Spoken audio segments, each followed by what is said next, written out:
Welcome back to my channel. यदि channel पे नए हैं तो चैनल को सब्सक्राइब कीजिए और बेल आइकन दबाना बिल्कुल मत भूलना। ये वीडियो सिर्फ और सिर्फ एजुकेशनल पर्पज है, ना हम खरीदने की सलाह देते हो ना ही बेचने की। आज हम बात करने वाले हैं एक लॉन्ग टर्म स्टॉक के बारे में जिसका नाम है हिताची एनर्जी इंडिया, जो लॉन्ग टर्म में अपने शेयर होल्डर्स को ना केवल माला माल कर रहा है, साथ ही साथ ये कंपनी हर साल अपने शेयर होल्डर्स को डिविडेंड भी दे रही है।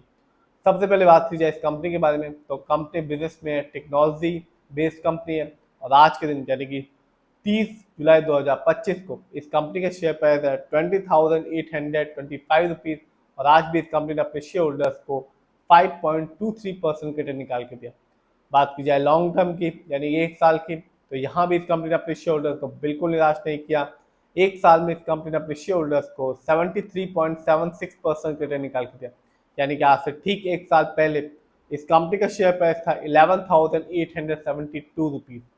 बात की जाए लॉन्ग टर्म की यानी कि 5 साल की तो 5 साल में इस कंपनी ने अपने शेयर होल्डर्स को माला माल किया।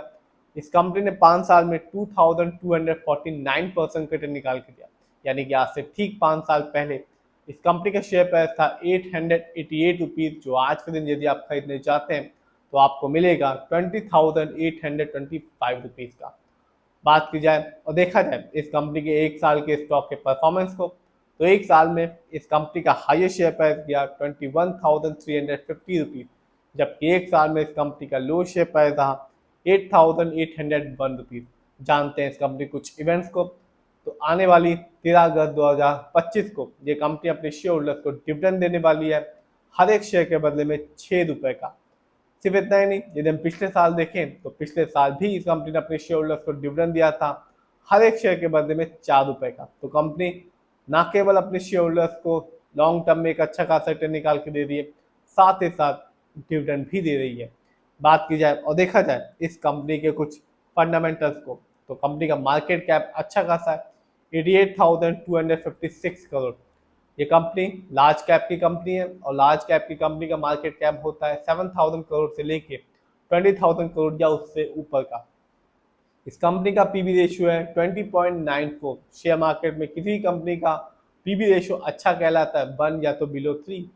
जानते हैं इस कंपनी के इंडस्ट्री पी को तो कंपनी का इंडस्ट्री पी है 70.95।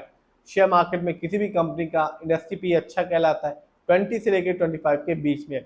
इंडस्ट्री पी से ये पता चलता है जो कंपनी के स्टॉक है मार्केट में चीप है या एक्सपेंसिव है। बात की जाए इस कंपनी की डेब्ट टू इक्विटी की यानी कि लोन खर्च की तो वो है 0.02, कह सकते हैं ना के बराबर लोन खर्च है इस कंपनी पे। स्टॉक मार्केट में किसी भी कंपनी का अच्छा डेब्ट टू इक्विटी कहलाता है 1 से लेके 1.5 के बीच में। बात की जाए इस कंपनी के आरओई की यानी कि रिटर्न ऑन इक्विटी तो कंपनी का आरओई है 9.11%। शेयर मार्केट में किसी भी कंपनी का आरओई अच्छा कहलाता है 15% से लेकर 20% के बीच में। आरओई का मतलब होता है जो पैसा शेयर होल्डर से कंपनी को दिया है, कंपनी ने उसका सही जगह ढंग से इस्तेमाल किया भी है या नहीं। जब भी किसी कंपनी का आरओई हाई होता है पॉजिटिव होता है तो साफ बताता है कि कंपनी ने हमारे पैसे को सही जगह ढंग से इस्तेमाल किया है, जिससे लॉन्ग टर्म में एक अच्छा खासा रिटर्न देखने को मिलता है। और जब भी किसी कंपनी का आरओई कम होता है नेगेटिव होता है तो साफ बताता है कि कंपनी ने हमारे पैसे को सही जगह ढंग से इस्तेमाल नहीं किया, जिससे लॉन्ग टर्म में रिटर्न पाने की संभावना कम हो जाती है। बात की जाए इस कंपनी के ईपीएस टीटीएम की तो वो है 86.15। शेयर मार्केट में किसी भी कंपनी का ईपीएस टीटीएम अच्छा कहलाता है 80 और above. Earning per share trailing 12 month, ये मतलब होता है कि कंपनी ने लास्ट 12 मंथ में कितनी अर्निंग की, कुछ कमाया भी या नहीं। बात की जाए इस कंपनी के डिविडेंड यील्ड की तो वो है 0.03%। शेयर मार्केट में किसी भी कंपनी का डिविडेंड यील्ड अच्छा कहलाता है 2% से लेकर 6% के बीच में। हाई डिविडेंड यील्ड अच्छा होता है जो इंडिकेट करता है शेयर होल्डर्स को कि इस कंपनी के स्टॉक अपने पोर्टफोलियो में ऐड करना चाहिए।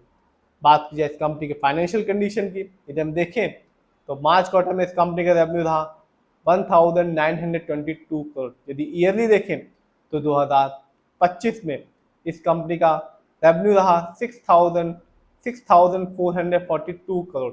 बात की जाए इस कंपनी के प्रॉफिट की तो मार्च क्वार्टर में इस कंपनी का प्रॉफिट रहा 184 करोड़, जबकि ईयरली देखें तो कंपनी ने प्रॉफिट के मामले में अर्न किया 384 करोड़। बात की जाए 2025 के नेटवर्थ की तो कंपनी के नेटवर्थ 2025 में था 4214 करोड़, जबकि 2024 में इस कंपनी का नेटवर्थ था 1360 करोड़।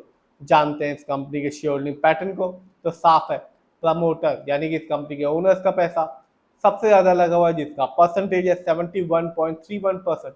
जबकि दूसरे नंबर पर आता है रिटेल सेलर यानी कि हम लोग का पैसा इस कंपनी में लगा हुआ है 11.21% का। जबकि तीसरे नंबर पर आता है FII यानी कि विदेशी निवेशक, जिनका पैसा इस कंपनी में लगा हुआ है 7.20% का। तो कंपनी कह सकते हैं शेयर प्राइस तो महंगा है, बहुत ही महंगा है, 20,000 से ऊपर का है, लेकिन ये कंपनी लॉन्ग टर्म में अपने शेयर होल्डर्स को मालामाल कर रही है। साथ ही साथ ये कंपनी अपने शेयर होल्डर्स को हर साल डिविडेंड भी दे रही है। 2025 में भी देने वाली है 13 अगस्त को, और पिछले साल भी इस कंपनी ने अपने शेयर होल्डर्स को डिविडेंड दिया था। फिर भी जिस भी कंपनी के शेयर में इन्वेस्ट करें, खुद रिसर्च करें, एनालाइज करें, अपने फाइनेंशियल एडवाइजर की राय लें, फिर अपने पैसे को शेयर मार्केट में लगाएं।